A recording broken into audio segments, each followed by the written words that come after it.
faktit që ndryshimet kanë një falsitet. Dhe këtu ngrihet pyetja çfarë fshet ky falsitet. Mbas këtij falsiteti në fakt shihet ideja që këtu duheshin bërë ndryshime sepse do i hequr nga qeveria zëvendës kryeministri Balluku. Pra thelbi nuk është një riformatim i kabinetit. Thelbi është gjetja një zgjidhjeje për Balluku. Dhe prandaj unë në fakt e kam quajtur këtë kabinet jo kabineti Rama 4, po kabineti Balluku 2.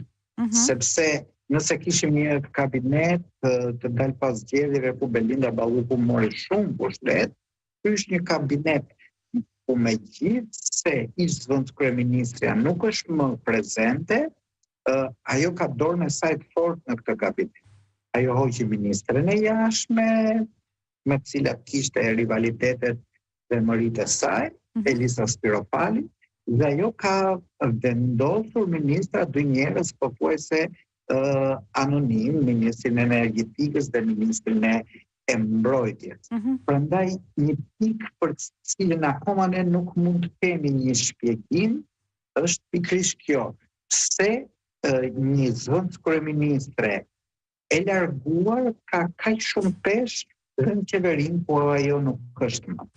Përveç kësaj, ose shtuar kësaj pyetje që ti sapo ngrite, që pse ka kaq shumë peshë në një qeveri dhe pse e larguar, unë në fakt do shtoja një pyetje tjetër që ta drejtoj ty.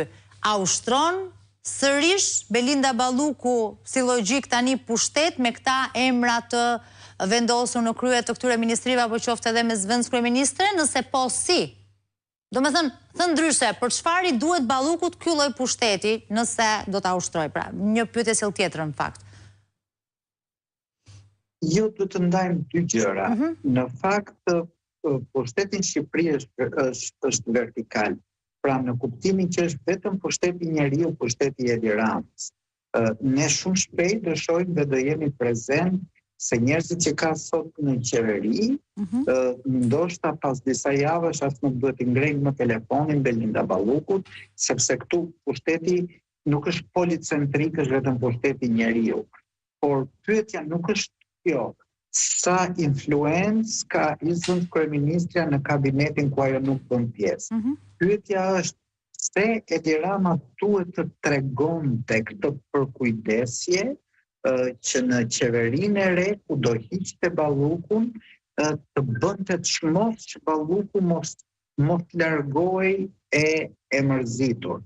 Dhe pastaj këtu hyn në hipotezat që ka lidhje kjo me hetimet që po bën Spaku, a ka lidhje kjo me marrëdhënien e okulte që kishte krijuar Edi me Belindën e tjerë. Tu ne mund të bëjmë vetëm supozime apo mund të bëjmë hipoteze sepse nuk kemi fakt. Fakti vetëm është që kjo është një lidhje një çifti të çuditshëm. Po, dhe fakti vetëm ose ajo ku mund të na çojë ne logjika në një situatë si kjo janë ato elementë që tashmë janë zbuluar ose publikuar që lidhen me dosjen Balluku dhe ku del kryeministri Rama dhe e kemi diskutuar që në kryet e herës rolin e tij, pra a mund të ishte Balluku vetëm pa Ramën në një situatë si kjo dhe kështu me radhë. Është kjo një lloj lidhje, është kjo një lloj arsye për këtë përkujdesje? E para kjo dhe e dyta, a e rrëzon, qoftë edhe kjo përkujdesje, a e rrëzon në vetvete atë që Rama e ka thënë më shumë se një herë që i ka kërkuar vet Balluku 3 herë i ka dorëzuar dorëheqjen, por ai nuk e ka pranuar. Praktikisht a bie edhe kjo tani? Unë nuk e di se çka ndodhur në vend të mbyllur midis Ramës dhe Ballukut, nëse Balluku e ka dorëzuar dorëheqjen, Rama nuk ja ka pranuar etj.